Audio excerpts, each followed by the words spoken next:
Hey everybody, it's Matthew. Welcome back to the channel. Today we are going to talk about bends, and specifically overbending and underbending. And we're going to learn how you can actually do that on purpose, maybe to do some pretty cool sounds with your guitar. So what inspired this video is a couple of weeks ago, my friend Mr. Ben Eller, everyone's favorite guitar playing uncle on YouTube, put out a video about how to do bend vibrato, and he had some bits in there about making sure you don't go under or over when you're bending those, because if you do, it can sound weird.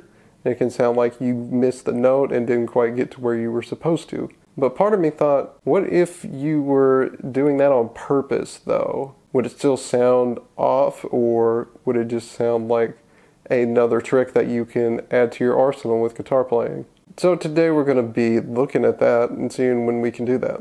And hopefully you guys don't mind that I'm using the audio from this for the guitar amp. I had an issue with guitar stands and I thought I got one that would work, but it's too tall for the amp, so we're going with this right now. So bear with me. Alright, so with a normal bend, typically what we're doing, of course, is bending a whole tone, so 2 half steps to the next note in the key here if we're in D minor pentatonic. So we have an A here, and then we need to bend G up to that same pitch. So there it is. And that's our typical bend all the time with the guitar. And of course there's things like micro bends with blues, which is a pretty common blues technique, but we're not talking about that right now. Sometimes those micro bends don't feel that intentional, even though they are an intentional part of the blues, but the idea is not really to go for the pitch. It's to suggest the idea of a pitch and then usually go quickly to another note. That bend is not to be held out in that case. But instead of our typical thing there, let's talk about doing some different kinds of bends. Let's talk about overbending, underbending. So if we talk about a half step, so let's imagine here, let's look at the 10th fret here of the B string, which is the 5th in the D pentatonic. Now remember, our next note in the key is actually the minor 6, which is the next fret. So we could actually target that note with a bend. It's really easy to go over.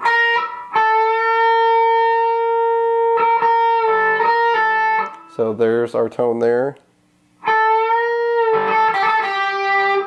So it sounds pretty cool actually when you're going for that note in key.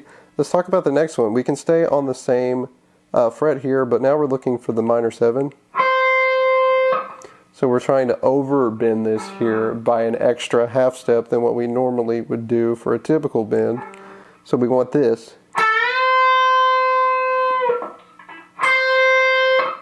So we actually have it available to us also on the 14th fret of the G string, which can be a little bit easier to get. Remember, we want this note. You have to really give it some, though, to get up there. In context.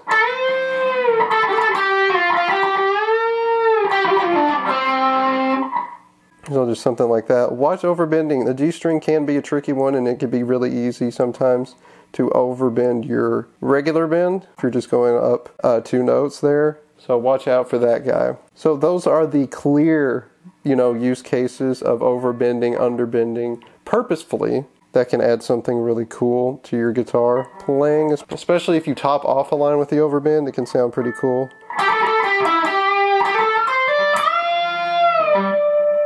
So something like that. You go up and then back down.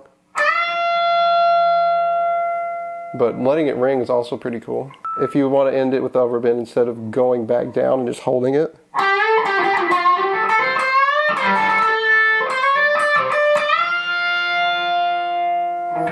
So that guy is also possible to do it that way.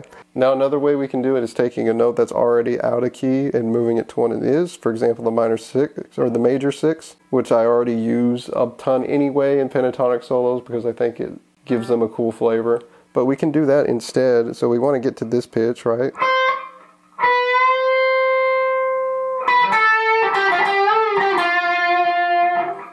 So that's a cool thing that you can do.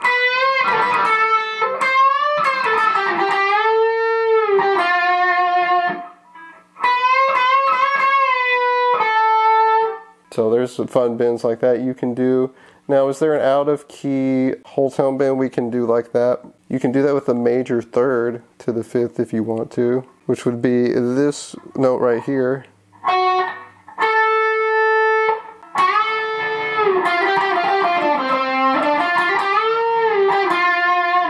So that was a little bit of an overbend. And this brings us to our next point, which is overbending and underbending with no target note in mind. You're just going for the over and under bend. I mean, we can go for the flat 5 from the minor third, which is not in key at all, but whatever, who cares? Let's just do it.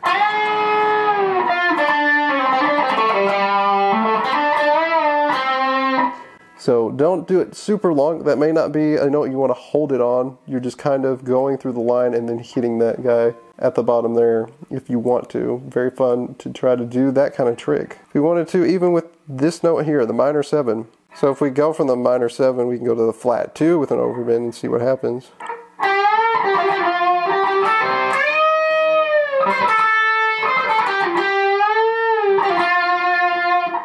See, that's a tension thing there, but it's all about how you resolve that kind of a bend to what it's going to do in your solo. That's obviously, again, you don't want to hang on those notes when you're overbending them since they're not in the key, but they can be used as a passing style tone to help you build tension in a line, which you can then, of course, release later. The best thing, I think, is actually intentionally underbending a note to something that's not in key. That actually sounds way better within the line, in my opinion, than the overbend does, because we can do something like this.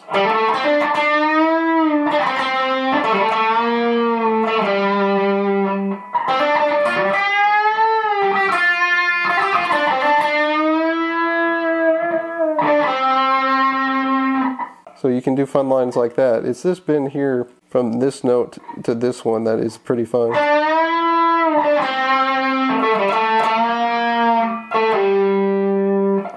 So you have those cool lines there. You can be in the middle of a minor pentatonic thing and just throw one of those guys in there, and it's like super cool to do that.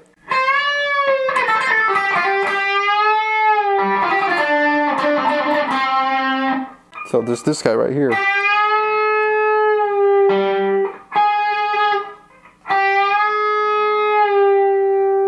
And you also get easy tension and releases there.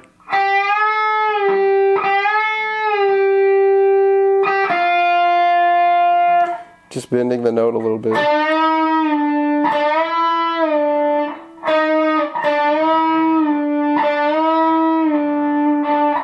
So those are very easy things to do there. So there it is. I think the main way that you make underbends and overbends sound good is by being intentional and confident about them.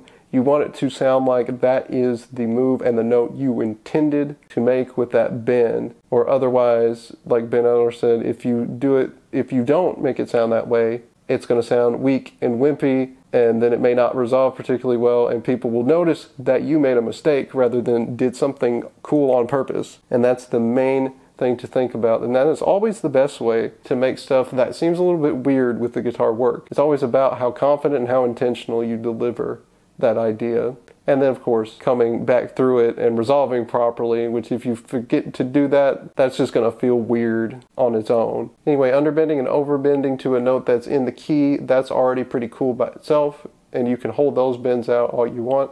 And then the ones, if you're not targeting a note that's in key, of course, using those as passing tones, properly resolving them, and you guys should be well on your way to being intentional and incorporating over and under bends into your own lines. So let me know how that works out for you guys. Anyway, guys, that is going to do it with our little lesson today of overbending and underbending. So let me know what you guys thought about that. Like and subscribe, of course, if you enjoyed the video. Leave a comment down below if you'd like. And as always, don't forget to click the bell so that you know when a new video is going to be out on the channel.